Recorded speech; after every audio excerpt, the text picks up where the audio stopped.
Aim right, achieve big at KR Mangalam University.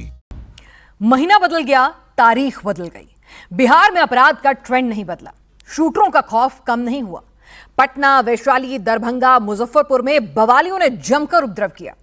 Muzaffarpur में हिंदू जुलूस पर पत्थरबाजी करने के आरोप में 5 गिरफ्तारियां हुई हैं। 29 पर नामजद केस दर्ज हुआ है। तो उधर पटना में 2 सगे भाई बहनों को जिंदा जलाने की घटना के बाद पुलिस पर भड़के लोगों ने जमकर आगजनी की। दरभंगा में एक हिंदू लड़की को बाइकर ने किडनैप कर लिया। बिल्कुल पाकिस्तानी स्टाइल में जबरन धर्मांतरण कराने की कोशिश भी हुई। किडनैपर रहमान को पुलिस ने आखिरकार दबोच लिया। अगर देखा जाए तो बिहार में घंटे दर घंटे क्राइम का ग्राफ बढ़ता जा रहा है। इसी पर देखिए एक डिटेल रिपोर्ट। छत से पहला पत्थर चला, फिर दूसरा पत्थर आया, फिर तीसरा और चौथा पत्थर मारा गया। एक बार, एक घर, एक छत से पत्थरबाजी का सिलसिला शुरू हुआ तो फिर देखते ही देखते आसपास की छतों से भी पथराव होने लगा। नीचे अफरा तफरी मच गई, लोग जान बचाकर इधर उधर भागने लगे।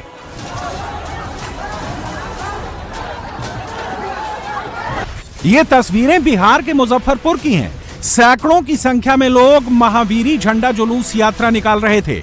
जुलूस मुजफ्फरपुर के बांस घाट से शुरू हुआ। जैसे ही मीनापुर में मस्जिद के पास पहुंचा, छतों से पत्थर बरसने शुरू हो गए।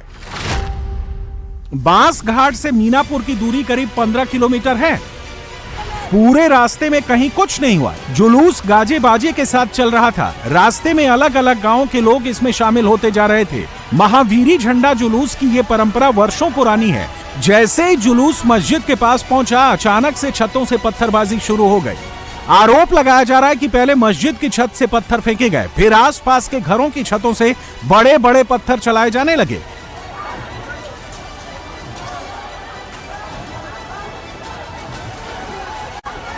अब मुजफ्फरपुर में बेलगाम पत्थरबाजों की एक और तस्वीर देखिए। नीचे पुलिस की गाड़ियां खड़ी हैं, फिर भी मस्जिद के आसपास वाले घरों की छतों से पत्थरबाजी रुक नहीं रही। पुलिस की गाड़ी पर चारों तरफ पत्थर मारे जा रहे हैं।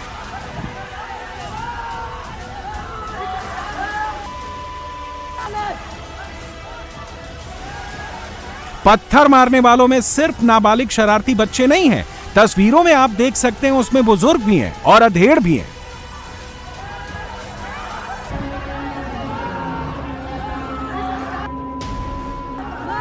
महावीरी झंडा जुलूस में शामिल लोग जब जान बचाने के लिए खेतों की तरफ भाग गए तो कुछ उपद्रवी वहां भी उनका पीछा करते हुए पहुंच गए और पत्थर मारने लगे। कुछ हमलावरों के हाथ में तो लाठी डंडे थे।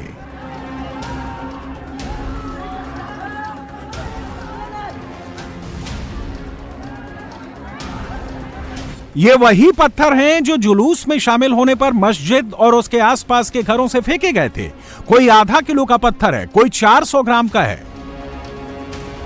अगर 3 से 4 मंजिला मकान या मस्जिद से ये पत्थर सड़क पर नीचे जा रहे किसी शख्स को लगे तो क्या हुआ होगा? उसका इंपैक्ट कितना घातक होगा? अगर पत्थर सीधे सिर में लगे तो जान भी जा सकती है।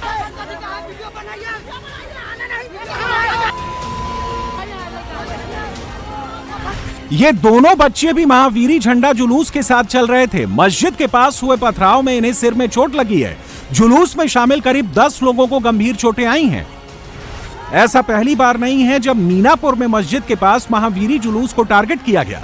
पिछले साल भी जब जुलूस मस्जिद के पास पहुंचा था तो पथराव शुरू हुआ था। उसी पैटर्न को देखते हुए इस बार मीनापुर इलाके में काफी पुलिस फोर्स की तैनाती की गई थी। पुलिस फोर्स जुलूस के साथ चल रहा था।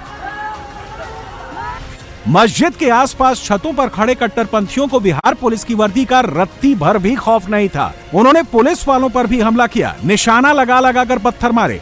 मुजफ्फरपुर के राजेपुर थाना के एसएचओ राधे श्याम का सिर फोड़ दिया। 8 पुलिस वाले भी चोटिल हुए जो जुलूस के दौरान मस्जिद के पास तैनात थे। तो जुलूस निकल रहा था, उसी में छत पर से कुछ उपद्रवी तत्वों के द्वारा पत्थरबाजी की गई है। उस पत्थरबाजी में कुछ लोग इंजर्ड हुए हैं थाना प्रभारी जो थे वहाँ पे साथ में जुलूस को उनको भी चोट लगी है, सर पे चोट लगी है। अभी उनका इलाज प्राथमिक उपचार हुआ है, अभी ठीक है। जो जुलूस है उसके साथ में फोर्स थी। उसके बाद जैसे ही इस घटने की सूचना मिली, सारे आसपास के थाने और ग्रामीण एसपी और मैं यहाँ पे आ गया हूँ और सिक्योरिटी यहाँ पे उपलब्ध है। अभी सिचुएशन नॉर्मल है और इसमें जो है जो लोग हैं जो इस संलिप्त है उनकी गिरफ्तारी के लिए हम लोग पहचान कर गिरफ्तारी के लिए कार्रवाई कर रहे हैं। मुजफ्फरपुर के मीनापुर गांव में उपद्रवियों का इरादा बेहद खतरनाक था। ये तस्वीरें देख लीजिए।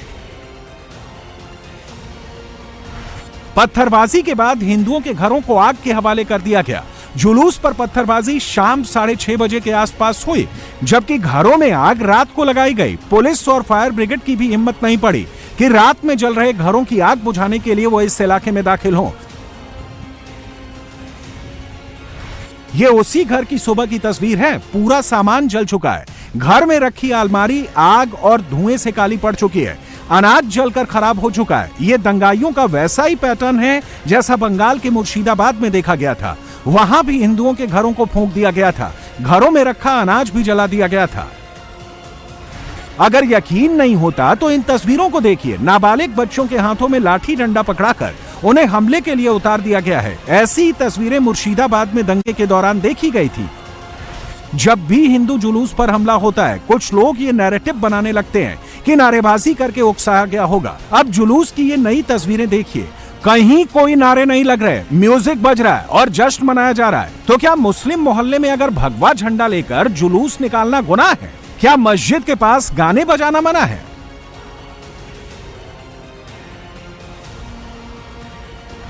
मुजफ्फरपुर के बांस घाट से मीनापुर तक 1952 से महावीर झंडा जुलूस निकल रहा है। कभी किसी मुस्लिम को दिक्कत नहीं हुई। पहले तो मुसलमान जुलूस का वेलकम करने के लिए घरों से बाहर आते थे। इस बार जुलूस जब वहां आया तो एक भी मुस्लिम नीचे नहीं था। छत पर जरूर भीड़ थी, जहां से बाद में पत्थरबाजी हुई। जुलूस में शामिल लोगों का आरोप है कि जुलूस पर हमला प्री प्लान था। कल क्या नॉर्मली महावीर का झंडा था, जुलूस जा रहा था, नॉर्मली जा रहा था, एकदम पूरा शांतिपूर्वक, कोई भी 1% का भी कुछ भी नहीं था। वहाँ पे भी शांतिपूर्वक था। वहाँ पहले से भी होता था, जुलूस जाता था तो वहाँ पे सारे मुस्लिम समुदाय जो थे रहते था। इस बार 10 लोग भी नहीं था वहाँ पे। ऐसा घटना मतलब पहले से सिचुएशन लग रहा था कि हाँ कुछ कांड होने वाला है। ईंट पत्थर लग रहा है कि ऊपर पहले से खबर मिला कि ईंट पत्थर छत पे रखा हुआ है। तो यहाँ से 3 बजे झंडा निकले, यहाँ पे गए, थोड़ा सा मोड़ पर खेले झंडा। उसके बाद गए यहाँ से 4 बजे वहाँ पे गए मस्जिद के पास, वहाँ पे झंडा खेल रहे थे हम लोग। 5 मिनट झंडा खेले। उसके बाद ऊपर से सब पत्थर उथल फेंकने लगा। तो बरसा हुआ बहुत पत्थर, एक बार में 6 पत्थर आ रहा। 10 मिनट के बाद खेले और 10 मिनट के बाद पत्थर ईटा के बारिश होने लगा। न्याय चाहिए, सुरक्षा चाहिए, पूरा गांव का पूरा सुरक्षा चाहिए। मुजफ्फरपुर में हिंदू जुलूस पर मस्जिद से पत्थरबाजी के बाद 2 समुदायों के बीच तनाव बढ़ गया है। सुरक्षा के मद्देनजर पुलिस फोर्स की तैनाती की गई है। पुलिस ने गांव में फ्लैग मार्च किया है। आज पूरे बिहार के अंदर कोई सुरक्षित नहीं है। बिहार में जून जुलाई का सीजन बीत गया, अगस्त शुरू हो गया, लेकिन ना गोलियां चलनी बंद हुई हैं और ना ही उपद्रवी कंट्रोल में आए हैं। बिहार पुलिस की नाक के नीचे पटना हो या दरभंगा, अपराधी बेखौफ होकर गोलियां चला रहे हैं। बिहार की पुलिस क्राइम का सीजन बीतने का इंतजार कर रही है। पब्लिक सुरक्षा की मांग को लेकर सड़क पर उतरने को मजबूर हो गई है। जांच की प्रक्रिया हो रही है कि 24 घंटा हो गया है, अभी तक कुछ नहीं पता चला है कि कहां से अपराधी आए, किसने अपराध किया और कैसे ये घटना घटी है। प्रशासन बताने को तैयार नहीं है। आपकी क्या व्यवस्था है? आपके रहते हुए तमाम इलाके में स्मैक और गांजे का कारोबार चलता है। आप क्या कर रहे हैं? क्यों इस तरह की घटनाएं हो रही हैं? ये तस्वीरें पटना के जानीपुर की हैं। मां बेसुध पड़ी हुई है। घर वालों का रो रो कर बुरा हाल है। इन पर जो बीती है वो सुनकर कलेजा फट जाएगा। मां पटना एम्स में गार्ड है, पिता इलेक्शन कमीशन में बाबू हैं। जब दोनों ड्यूटी पर थे तो उनकी बेटी और बेटे को घर में बेड पर जिंदा जलाकर मार डाला गया। पटना के जानीपुर में इसी घर में 2 बच्चों की हत्या कर दी गई, फिर शव को जलाया गया। ये ललन गुप्ता का घर है। माँ पिता दोनों घर में मौजूद नहीं थे। और ऐसी स्थिति में बच्चे घर में अकेले थे। दोनों बच्चों के स्कूल में टेस्ट था और टेस्ट के बाद बच्चे घर आए थे और बाद में उनको ये जानकारी मिली परिवार के लोगों को कि उनकी हत्या कर दी गई है। ये माँ है और समझ सकते हैं कि माँ पर क्या बीतेगी जब उसका दोनों लाल के साथ इस तरह का हादसा हुआ। घर में बच्चे अकेले रहते थे चूँकि माँ एम्स में सिक्योरिटी गार्ड का काम करती हैं और पिता भी इलेक्शन कमीशन में कंट्रोल रूम में काम करते हैं।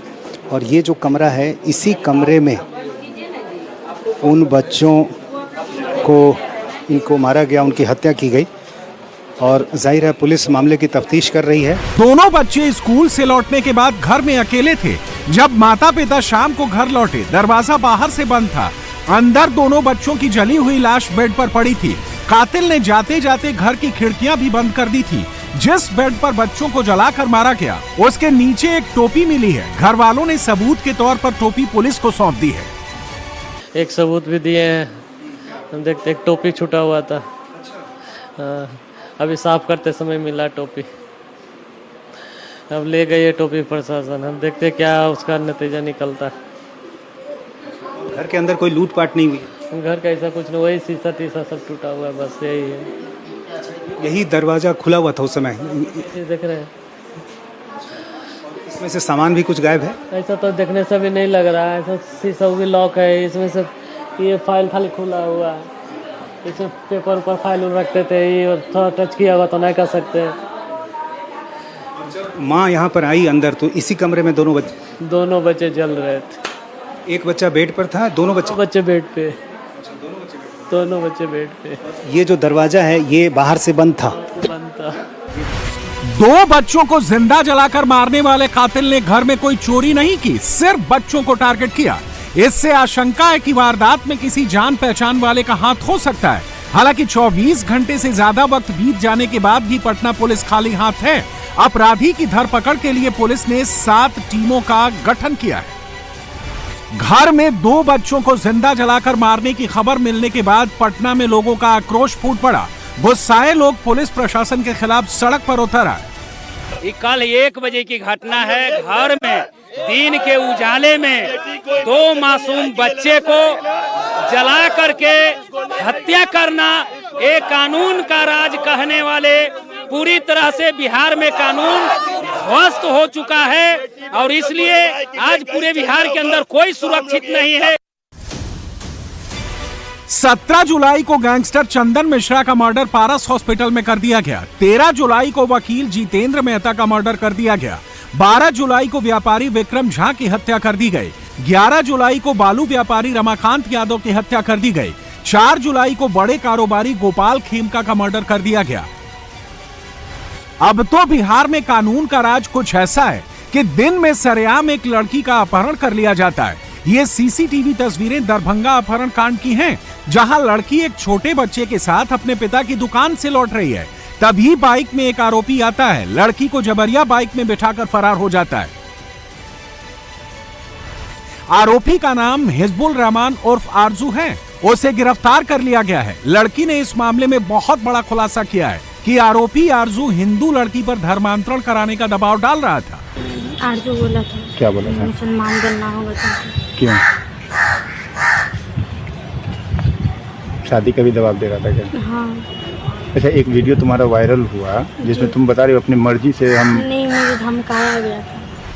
ये बिहार है या फिर अफगानिस्तान, जहां कोई आता है और सरेराह लड़की को उठाकर चला जाता है। वहां मौजूद कोई शख्स ना तो शोर मचाता है और ना ही उसे दौड़ाकर पकड़ने की कोशिश करता है। ये कैसा सुशासन है? गनीमत ये रही कि पुलिस ने इस केस में जल्द एक्शन लिया और लड़की को बरामद कर लिया, वरना पाकिस्तान की तरह दरभंगा में भी लड़की का जबरिया धर्मांतरण करके निकाह हो जाता।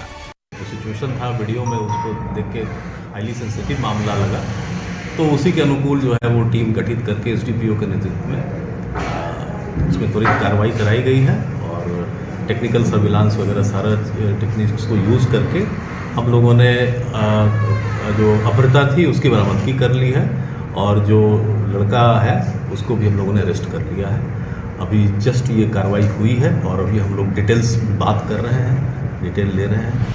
वैशाली में एक महिला को गोलियों से छलनी कर हत्या कर दी गई। ये तस्वीरें नौगछिया की हैं, जहां एक महिला को मौत के घाट उतार दिया गया। बिहार में जुलाई में 70 से ज्यादा मर्डर कर दिए गए। बिहार में 2024 में करीब 2400 मर्डर हुए थे। बिहार में हर 3 घंटे में एक हत्या हो जाती है। डेली 7 लोगों का मर्डर कर दिया जाता है। हर हफ्ते 49 लोगों को मौत के घाट उतार दिया जाता है। बिहार में क्राइम आउट ऑफ कंट्रोल है। सुशासन बाबू की पुलिस अपराधियों के आगे बेबस है।